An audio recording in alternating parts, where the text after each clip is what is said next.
السلام علیکم ورحمۃ اللہ تعالی وبرکاتہ۔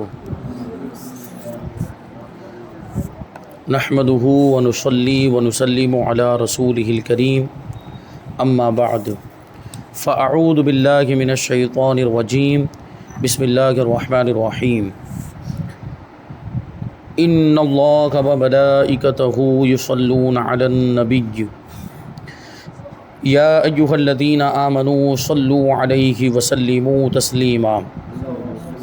اللہم صلی علی سیدنا و مولانا محمد معدن الجود والکرم وآلہ الکرام وابنہ الکریم وبارک وسلم صلاۃ و سلاما علیک یا رسول اللہ صلی اللہ تعالی علیہ وسلم۔ ایمان اور کفر کا بیان جاری ہے۔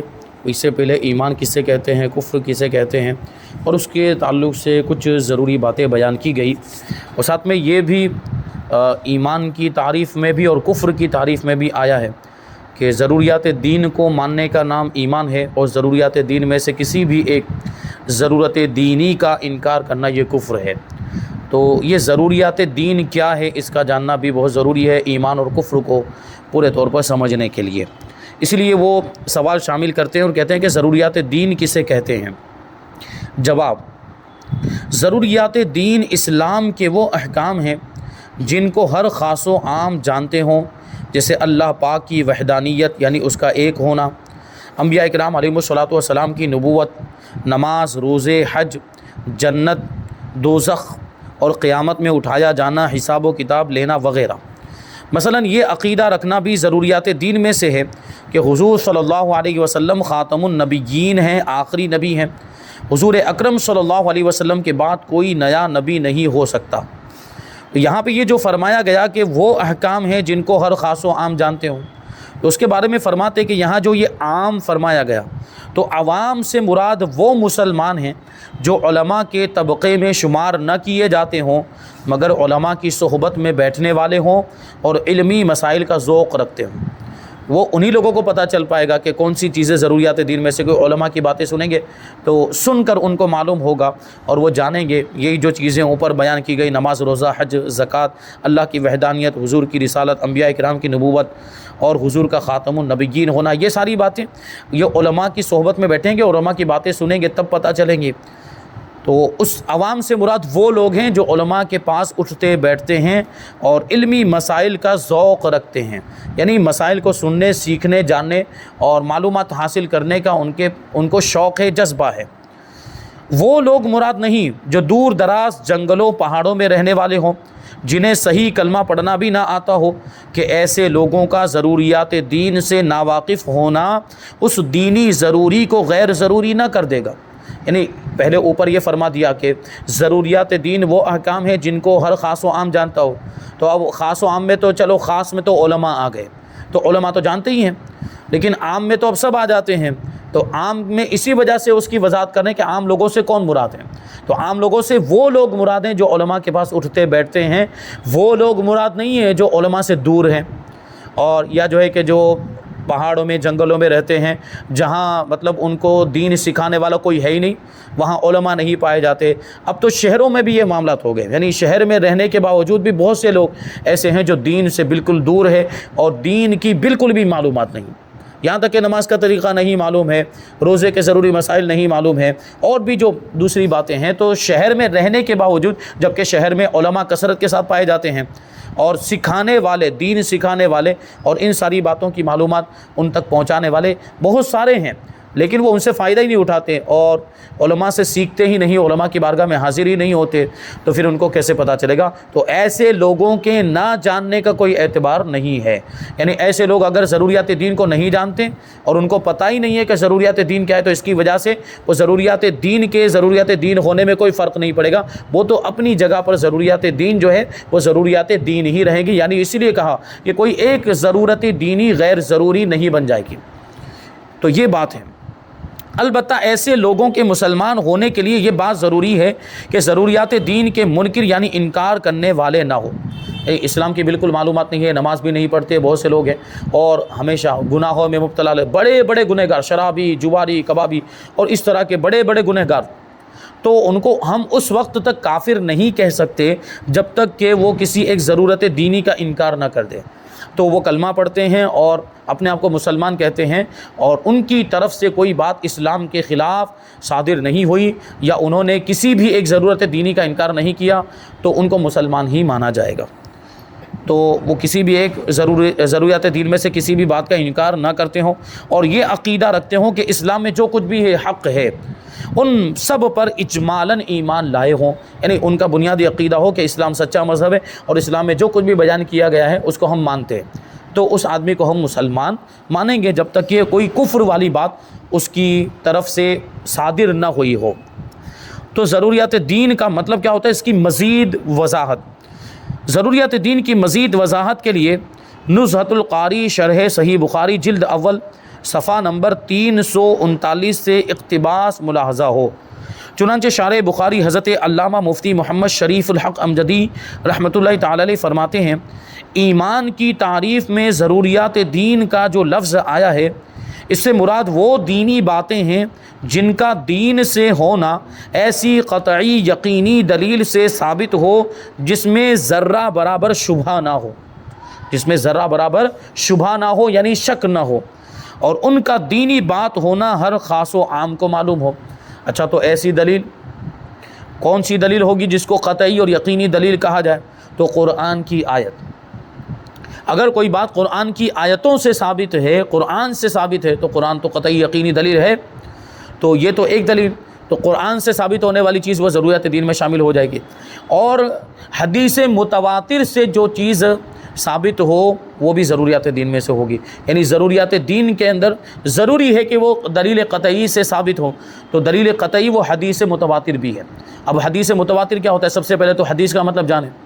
حدیث عام طور پر ہم جب سنتے ہیں تو ہمارے ذہن میں یہ بات آتی کہ حضور نے جو فرمایا وہ حدیث، جبکہ صرف یہی نہیں، ہاں یہ حدیث ہے، حضور نے جو بھی فرمایا وہ بھی حدیث، لیکن اس کے علاوہ دوسری بھی 2 قسمیں ہیں حدیث کی. یعنی جو حضور نے فرمایا وہ تو حدیث ہے، اور جو حضور نے عمل کر کے دکھایا وہ بھی حدیث ہے. حضور نے کچھ فرمایا نہیں لیکن حضور نے کوئی عمل کیا تو حضور کا عمل بھی حدیث. جیسے نماز کا طریقہ، حضور نے نماز پڑھ کے بتایا تو اب وہ نماز کا طریقہ بھی حدیث ہو گیا. پھر تیسری جو قسم ہے وہ اس کو کہتے ہیں حدیث تقریری. اس کا مطلب یہ ہوتا ہے کہ حضور پاک صلی اللہ علیہ وسلم کے سامنے کسی صحابی نے کوئی عمل کیا، حضور نے دیکھا، اس کے باوجود ان کو منع نہیں فرمایا تو وہ بھی حدیث ہے. کیوں؟ کیونکہ اگر وہ چیز ناجائز ہوتی یا منع ہوتی یا مکروہ ہوتی تو حضور فوراً منع فرما دیتے. منع نہیں فرمایا اس کا مطلب یہ ہے کہ وہ چیز جائز ہے، تو وہ بھی حدیث کا درجہ اختیار. تو حدیث 3 طرح کی ہو گئی: حدیث قولی کہ حضور نے کچھ فرمایا، حدیث فعلی کوئی کام کر کے دکھایا، اور حدیث تقریری کہ صحابی نے کوئی کام کیا اور حضور نے منع نہیں فرمایا. تو یہ حدیث کی 3 قسمیں ہو گئی. اور بعض علماء نے صحابہ کرام کے تعلق سے بھی یہ بات بتائی کہ صحابی کے قول یا صحابی کے فعل کو یا صحابی کی تقریر کو بھی حدیث کہہ دیا جائے گا، کیونکہ صحابہ بھی اگر کوئی عمل کر رہے ہیں یا صحابہ بھی کچھ ارشاد فرما رہے ہیں، خاص طور پر احکام کے تعلق سے کوئی مسئلہ بیان کر رہے ہیں، تو ظاہر سی بات ہے وہ مسئلہ اپنی طرف سے تو نہیں بیان کریں گے، وہ یا تو قرآن میں ہوگا یا انہوں نے حضور سے سن کر یہ بیان کیا، تو اس وجہ سے اس کو بھی حدیث کا درجہ حاصل ہے. تو حدیث متواتر کی بات آئی تو حدیث متواتر کا مطلب یہ ہوتا ہے کہ وہ حدیث جس کو اتنے لوگ روایت کریں، یعنی اس کو بیان کرنے والے اتنے لوگ ہوں ہر طبقے میں کہ جن کا کذب پر متفق ہونا عقل ناممکن اور محال سمجھے. یعنی اتنے سارے لوگ ہیں کہ اب عقل جو ہے کہ اس بات کو ناممکن سمجھتی ہے کہ اتنے لوگ جھوٹ بول سکتے ہیں، اس بات کو یعنی جھوٹ نہیں بول سکتے، اتنی زیادہ تعداد میں لوگ اس حدیث کو روایت کریں. جیسے اس کو سمجھانے کے لیے میں آپ کو ایک بات بتاؤں. حدیث میں تو یہ چیز ہے، عام طور پر بھی یہ اس طرح ہوتا ہے. جیسے کہ ہم ابھی یہاں ہندوستان میں رہتے ہیں اور ہم امریکہ کے بارے میں جانتے ہیں اور ہمیں امریکہ کے بارے میں یقین حاصل ہے کہ ہاں امریکہ ایک ملک ہے، اور ہم جانتے ہیں کیونکہ ہمارے پاس دلیل قطعی. ہم گئے نہیں امریکہ، ہم گئے ہوتے تو یقین کے ساتھ کہتے کیونکہ ہم نے مشاہدہ کر لیا، ہم نے دیکھ لیا، لیکن نہ دیکھنے کے باوجود یقین کے ساتھ کہتے ہیں کہ ہاں امریکہ ایک ملک موجود ہے. کیوں؟ کیونکہ ہم تک وہ خبر پہنچی ہے، وہ تواتر کے ساتھ پہنچی ہے. یعنی اتنے زیادہ لوگوں نے ہمیں بتایا ہے کہ امریکہ ایک ملک ہے، امریکہ ایک ملک ہے، امریکہ ایک ملک ہے. تو اتنے زیادہ لوگوں کے تعلق سے ہمارا اب یہ گمان بن جاتا ہے کہ اتنے زیادہ لوگ جھوٹ نہیں بول سکتے. تو وہ خبر متواتر کا درجہ، یعنی عقل اتنے لوگوں کو کذب پر، اتنے لوگوں کا کذب پر متفق ہونا محال جانے، ناممکن سمجھے، تو وہ خبر متواتر ہو جاتی ہے، اور حدیث کی بات کریں تو وہ حدیث متواتر ہو جاتی، تو حدیث متواتر سے ثابت ہونے والی چیز بھی یقینی اور قطعی ہوتی ہے۔ تو ایسی دلیل سے ثابت ہو کہ جس میں ذرہ برابر بھی شبہ نہ ہو، اور ان کا دینی بات ہونا ہر خاص و عام کو معلوم ہو۔ خواص سے مراد علماء ہیں، اور عوام سے مراد وہ لوگ ہیں جو عالم نہیں مگر علماء کی صحبت میں رہتے ہوں۔ اس بنا پر وہ دینی باتیں جن کا دینی بات ہونا سب کو معلوم ہے مگر ان کا ثبوت قطعی نہیں، تو وہ ضروریات دین سے نہیں۔ مثلا عذاب قبر، اعمال کا وزن، کیونکہ دیکھیں عذاب قبر اور اعمال کو وزن کیے جانا یہ حدیث متواتر سے ثابت نہیں، یہ احادیث مشہورہ سے ثابت ہے۔ احادیث مشہورہ اب کیا ہو گیا؟ حدیث مشہور۔ حدیث مشہور کا مطلب یہ ہوتا ہے کہ ہر طبقے میں کم سے کم 3 لوگ اس حدیث کو روایت کرنے والے ہوں، تو اس حدیث کو حدیث مشہور کہتے ہیں۔ اچھا، یہ ہر طبقے کا مطلب کیا ہوا؟ کہ پہلا طبقہ صحابہ کرام کا، جو صحابہ نے ڈائریکٹ حضور سے سنا، پھر اس حدیث کو انہوں نے اپنے آگے بعد والے لوگوں کو سنایا، تو جو بعد والے ہوئے وہ تابعین ہوئے، یہ دوسرا طبقہ، اور تابعین نے اپنے بعد والوں کو سنائے، وہ تبع تابعین ہو گئے، پھر تبع تابعین نے اپنے بعد والوں کو، تو یہ طبقات ہیں روایت کے طبقات، حدیث کی روایت، پہلا طبقہ، دوسرا طبقہ، تیسرا طبقہ، تو ہر طبقے میں کم سے کم اس کے 3 راوی ہونے چاہیے، یعنی اس حدیث کو 3 صحابہ نے روایت کیا، اسی طرح 3 تابعین نے روایت کیا، یا 3 تبع تابعین نے روایت کیا، اسی طرح سلسلہ چلا، تو ہر طبقے میں 3 راوی، کسی بھی طبقے میں 3 سے کم نہ ہوئے ہوں، تو اس حدیث کو حدیث مشہور کہا جاتا ہے، اور اس سے بھی احکام ثابت ہوتے ہیں، اور اس سے ثابت ہونے والی چیز بھی ہمارے لیے قابل عمل ہوتی ہے، اور اس پر عمل کرنا ہمارے لازم ہو جاتا ہے، لیکن وہ ایسی قطعی ثبوت نہیں ہوتی کہ جس کا انکار کرنے کی وجہ سے آدمی کافر ہو جائے۔ تو اگر حدیث مشہور سے ثابت ہونے والی کسی چیز کا اگر کوئی انکار بھی کر دیتا ہے تو وہ گمراہ ہوگا، بددین ہوگا، لیکن اس کو کافر نہیں کہہ سکتے۔ تو عذاب قبر اور اعمال کا وزن یہ احادیث مشہورہ سے ثابت ہے، تو اس کو اگرچہ سب لوگ جانتے ہیں، یہ عذاب قبر کے بارے میں عوام کو بھی معلومات کہ قبر میں عذاب ہوگا، لیکن اس کے باوجود یہ ضروریات دین میں سے نہیں۔ کیوں؟ کیونکہ دلیل قطعی سے ثابت نہیں ہے، حدیث متواتر سے ثابت نہیں ہے، حدیث مشہور سے ثابت ہے۔ یوں ہی وہ باتیں جن کا ثبوت تو قطعی ہے مگر ان کا دین سے ہونا عوام و خواص سب کو معلوم نہیں، تو وہ بھی ضروریات دین سے نہیں۔ یعنی کیا مطلب ہوا کہ وہ دلیل قطعی سے ثابت، حدیث متواتر سے ثابت ہے، لیکن سب کو معلوم ہی نہیں، علماء صرف جانتے ہیں، عوام کو اس بارے میں پتہ ہی نہیں۔ جیسے کہ ایک مسئلہ یہاں پر بیان کرتے ہیں کہ سلبی بیٹی کے ساتھ اگر پوتی ہو تو پوتی کو 6واں حصہ ملے گا، وراثت کا مسئلہ ہے۔ سلبی بیٹی یعنی حقیقی بیٹی ہے، انتقال کر گیا، مرد انتقال کر رہا، اس کی حقیقی بیٹی موجود ہے، اور حقیقی بیٹی ایک ہی ہے، حقیقی بیٹی ایک ہی ہے، اور اس کے علاوہ کوئی نہیں ہے، بیٹا وغیرہ کوئی بھی نہیں ہے اس کے وارثوں میں، اور اس کی ایک پوتی ہے، ایک بیٹی اور اس کی ایک پوتی ہے، تو ایسی صورت میں وہ سلبی بیٹی کا جو حصہ ہے وہ تو اس کو مل جائے گا، لیکن پوتی کو 6واں حصہ ملے گا، پوتی کو بھی حصہ ملے گا۔ جبکہ اگر ایک سے زیادہ بیٹیاں ہوں یا دوسرے کوئی وارث ہوں، جیسے بیٹے بھی اگر آ گئے تو پوتی کو کچھ نہیں ملتا، پوتی کا کوئی حصہ نہیں ہوتا۔ تو ایک بیٹی ہے سلبی بیٹی، ایک حقیقی بیٹی ہے اور ایک پوتی ہے، تو ایسی صورت میں پوتی کا بھی حصہ ہوگا۔ یہ حدیث متواتر سے ثابت ہے، یہ قطعی ثبوت ہے، قطعی دلیل سے ثابت ہے، لیکن اس کے باوجود یہ مسئلہ سب کو معلوم نہیں ہوتا۔ یہ کیا مسئلہ، بلکہ میراث کے دوسرے مسائل بھی لوگوں کو نہیں معلوم ہوتے کہ کس کو کتنا حصہ ملنے والا ہے۔ تو اس وجہ سے اگرچہ یہ قطعی دلیل سے ثابت ہے، لیکن اس کو ضروریات دین میں سے نہیں کہیں گے۔ جن دینی باتوں کا ثبوت قطعی ہو اور وہ ضروریات دین سے نہ ہو، ان کا منکر یعنی انکار کرنے والا اگر اس کے ثبوت کے قطعی ہونے کو جانتا ہو تو کافر ہے۔ جیسے ابھی یہ ایک مسئلہ بتایا اور اس مسئلے کے بارے میں جانتا ہے کہ یہ حدیث متواتر سے ثابت ہے، پھر بھی انکار کر رہا ہے، تو اب وہ کافر ہو جائے گا۔ کیوں؟ کیونکہ اب وہ حدیث متواتر کا انکار ہو گیا۔ اور اگر نہ جانتا ہو تو اسے بتایا جائے، یعنی اگر یہ نہیں جانتا ہے کہ یہ قطعی دلیل سے ثابت ہے تو اس کو بتایا جائے، بھائی یہ بات جو ہم بتا رہے ہیں حدیث متواتر سے ثابت ہے، تو اس کو بتایا جائے۔ بتانے پر اگر حق مانے تو وہ مسلمان ہے، اور اگر بتانے کے باوجود بھی انکار کر دے تو پھر کافر ہو جائے گا۔ وہ باتیں جن کا دین سے ہونا سب کو معلوم ہے مگر ان کا ثبوت قطعی نہیں، ان کا منکر کافر نہیں۔ اگر یہ باتیں ضروریات مذہب اہل سنت سے ہوں تو انکار کرنے والا گمراہ، اور اگر اس سے بھی نہ ہو تو خاطی یعنی خطا کار ہے، غلطی پر ہے۔ ضروریات مذہب اہل سنت جیسے بہت ساری کچھ ایسی چیزیں ہیں جو ضروریات دین میں نہیں ہیں، یعنی جن کا ثبوت قطعی نہیں ہے، دلیل قطعی سے ثابت نہیں ہے، اس کے علاوہ کچھ چیزیں ہیں جو ضروریات اہل سنت میں سے، جیسے عذاب قبر ہی، یہ بھی تو ضروریات اہل سنت میں سے کہ اہل سنت کا عقیدہ ہے کہ عذاب قبر ہوگا، اور اہل سنت کا عقیدہ ہے کہ اعمال تولے جائیں گے، لیکن اس کا ثبوت قطعی نہیں ہے، تو اس کا اگر کوئی انکار کرتا ہے تو اس کو کافر نہیں کہا جائے گا، گمراہ کہا جائے گا۔ اور اگر ضروریات اہل سنت سے بھی نہ ہو، ضروریات مذہب اہل سنت سے بھی نہ ہو، اور اس کا انکار کر دیتا ہے کوئی، تو پھر وہ خطا کار مانا جائے گا، اور اس شخص کو کہیں گے کہ وہ غلطی پر ہے۔ آگے سوال ہے کہ کیا کفر کچھ افعال کرنے سے بھی سرزد ہو جاتا ہے، یا صرف زبان سے بولنے یا دل سے ہی ماننے سے ہوتا ہے، کہ دل سے مانا اور زبان سے بولا تبھی کفر ہوگا؟ کوئی کام اگر ایسا کیا جو کفری کام مانا جاتا ہے، یا جو کافروں کے مخصوص طریقے ہیں، شرکیہ اعمال ہے، اگر ایسا کوئی کفری عمل یا شرکی عمل کر لیا ہے، مشرکوں والا عمل کر لیا ہے، تو کیا وہ مشرک ہو جائے گا، یا کہ وہ کافر ہو جائے گا، یا پھر زبان سے بولنا ہی ضروری ہوگا کافر ہونے کے لیے؟ تو اس کا جواب دیتے ہیں، بعض افعال جو اسلام کی تکذیب اور انکار کی علامات ہیں ان پر بھی حکم کفر دیا جاتا ہے، یعنی کچھ کام ایسے ہیں جو اسلام کی تکذیب کی علامت، یعنی اسلام کو جھٹلانے کی نشانی ہے، اسلام کا انکار کرنے کی نشانی ہے، اور کفر کی علامت ہے، کفر کی نشانی ہے، تو اس پر بھی کفر کا حکم لگایا جائے گا۔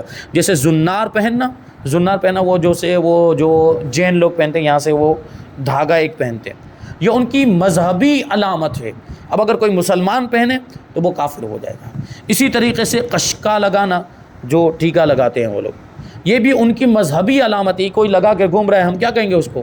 ہندو ہے، تو کوئی مسلمان لگائے گا تو وہ کافر ہو جائے گا۔ اس طرح بہت ساری چیزیں ایسی ہیں اس کے علاوہ بھی۔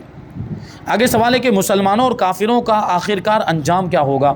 جواب، کافر ہمیشہ دوزخ میں رہیں گے، اور مسلمان کتنا بھی بڑا گنہگار ہو کبھی نہ کبھی ضرور نجات پائے گا، جہنم سے نکالا جائے گا اور جنت میں اس کو داخل کیا جائے گا اس کے ایمان کی وجہ سے، یعنی گناہوں کی سزا بھگتے گا، گناہوں کی سزا بھگتنے کے بعد آخرکار وہ جنت میں پہنچ جائے گا۔ لیکن کچھ تو ایسے مسلمان بھی ہوں گے خوش نصیب کہ حضور کی شفاعت سے ان کے گناہ ہی معاف ہو جائیں گے، تو سیدھے جنت میں چلے جائیں گے۔ اچھا، سوال یہ کہ مسلمان کون ہے؟ مسلمان کس کو کہیں گے؟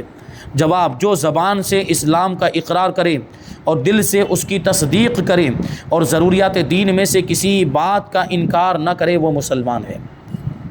سوال، جو زبان سے اقرار کرے لیکن دل سے تصدیق نہ کرے، کیا وہ بھی مسلمان ہے؟ زبان سے اپنے آپ کو کہتا ہے میں مسلمان ہوں، میں یہ ساری چیزوں کو، ضروریات دین کو، سب کو مانتا ہوں، زبان سے کہتا ہے لیکن دل میں نہیں ہے، دل سے نہیں مانتا، لوگوں کو دکھانے کے لیے بول رہا ہے، تو ظاہر سی بات ہم جانتے ہیں ایسے آدمی کو کیا کہا جاتا ہے؟ ایسے آدمی کو منافق کہا جاتا ہے، جو اپنے آپ کو مسلمان تو ظاہر کرتا ہے لیکن اندر سے کافر ہے، دل میں ایمان ہی نہیں ہے، تو کہتے ہیں کہ وہ منافق ہے، جو کافر سے بھی بدتر ہے، کیونکہ کافر تو ظاہر کر دیتا ہے، کافر کے بارے میں تو ہمیں پتہ ہوتا ہے کہ یہ کافر ہے، لیکن منافق کو ہم ظاہری طور پر مسلمان سمجھتے ہیں، جس کے دل میں کفر ہوتا ہے۔ اور اب اس زمانے میں کو حضور پاک صلی اللہ علیہ وسلم کے زمانے میں تو حضور نے سارے منافقین کو نامزد کر کے نکال دیا تھا، کیونکہ حضور تو سارے دل کے حالات بھی جانتے ہیں کہ کس کے دل میں ایمان ہے اور کس کے دل میں کفر ہے، تو حضور کو تو پتہ چل گیا، لیکن ہمیں نہیں پتہ چل سکتا ہے کہ کس کے دل میں ایمان ہے یا کون اندر سے کافر ہے، ہم نہیں بتا سکتے کون منافق ہے۔ تو اس زمانے میں ظاہر پر ہی حکم لگے گا، کوئی اپنے آپ کو مسلمان کہتا ہے تو ہم اس کو مسلمان مانیں گے،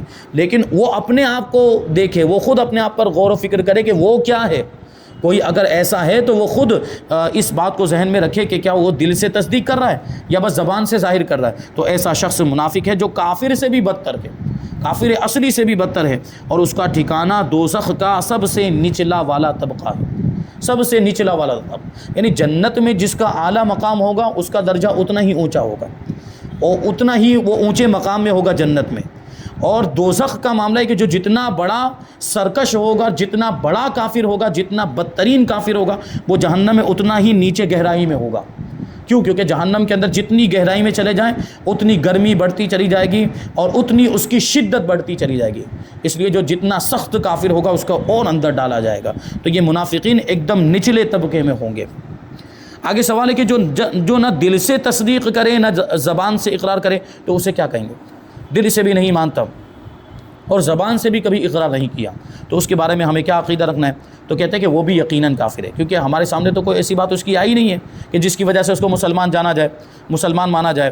اس نے نہ کبھی اسلام کا اقرار کیا، کبھی جو ہے کہ نہ دل سے اس نے تصدیق کی، تو اس کو کافر ہی مانا جائے گا۔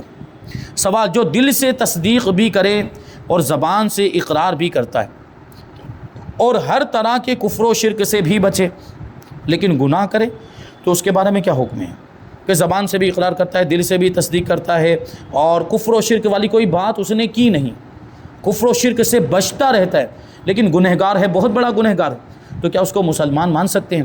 تو جواب، وہ مسلمان تو ہے لیکن فاسق ہے، یعنی نافرمان ہے، گنہگار کہیں گے اس کو لیکن کافر نہیں کہہ سکتے، کہ گناہ کرنے کی وجہ سے اگرچہ گناہ کبیرہ ہو، اگرچہ بہت بڑا گناہ ہو، جیسے شراب پینا، جوا کھیلنا اور کسی کو قتل کر دینا، غیبت کرنا، حسد، یہ بڑے بڑے گناہ ہیں، لیکن اس کے باوجود آدمی کافر نہیں ہوتا جب تک کوئی کفری بات اس کی طرف سے صادر نہ ہوئی ہو، اس کو ہم مسلمان ہی مانیں گے۔ ہاں اگر کوئی ایسا کام ہے جو حرام قطعی ہے، یعنی اس کا حرام ہونا دلیل قطعی سے ثابت ہے، یا تو قرآن سے ثابت یا احادیث متواترہ سے ثابت ہے اس کا حرام ہونا، اور اس کو حلال جانتے ہوئے اگر کرے گا تو پھر کافر ہے۔ جیسے شراب پینا، شراب کی حرمت قطعی ہے، قرآن سے بھی ثابت اور احادیث متواترہ سے بھی ثابت ہے، تو اب اگر کوئی شراب کو جائز سمجھتے ہوئے پیے، شراب پینا جائز ہے یوں سمجھتے ہوئے پیے گا تو پھر کافر ہو جائے گا۔ لیکن وہ مسلمان بھی جو شراب کا اگرچہ عادی ہے، بہت بڑا گنہگار ہے، لیکن شراب کو برا سمجھتا ہے، یہ ہم دیکھتے ہیں، شراب کو غلط سمجھتا ہے، گناہ ہے، یہ بات سمجھتا ہے وہ، اور اس کا یہ عقیدہ ہوتا ہے کہ شراب پینا یہ برا کام ہے، لیکن اس کے باوجود عادت بگڑ گئی ہے اس لیے پیتا ہے، تو وہ گنہگار ہے، لیکن ہم اس کو کافر نہیں کہہ سکتے جب تک کہ وہ حرام قطعی کو حلال نہ جانے یا کسی حلال قطعی کو حرام نہ جانے، کیونکہ جس طرح حرام قطعی کو حلال جاننے سے آدمی کافر ہو جاتا ہے، اسی طرح حلال قطعی کو حرام جاننے سے بھی آدمی کافر ہو جاتا ہے۔ بہرحال یہاں پر ایمان اور کفر کا بیان مکمل ہوا، اب ایک بہت ہی اہم بیان آگے کہ کفریہ کلمات اور مرتد کے احکام کا بیان۔ کفریہ کلمات، بسا اوقات ہمارے بھائی یا ہماری مائیں بہنیں ایسی باتیں بول دیتی، ان کو پتہ بھی نہیں ہوتا کہ یہ کفری بات ہے، اور ان پر کفر کا حکم لگ جاتا ہے، ان پر توبہ لازم، اور ان کو پتہ ہی نہیں ہے، تو وہ کون سے ایسے کلمات ہیں جو کفری کلمات کہے جائیں گے اور ان سے بچنا چاہیے، کبھی بھی زبان پر وہ کلمات نہیں آنے چاہیے۔ اور مرتد کا کیا مطلب ہوتا ہے اور مرتد کے کیا احکام ہے؟ یہ کافر کی ایک قسم ہے مرتد، بدترین قسم کے کافر کو مرتد کہا جاتا ہے، لیکن اس کی تفصیل انشاءاللہ تبارک و تعالی آئندہ درس میں ہم شامل کریں گے۔ اللہ تبارک و تعالی کی بارگاہ میں دعا ہے کہ جو کچھ بھی بیان ہوا اس پر ہم سب کو عمل کرنے کی توفیق عطا فرمائے۔ وما علینا الا البلاغ۔ السلام علیکم۔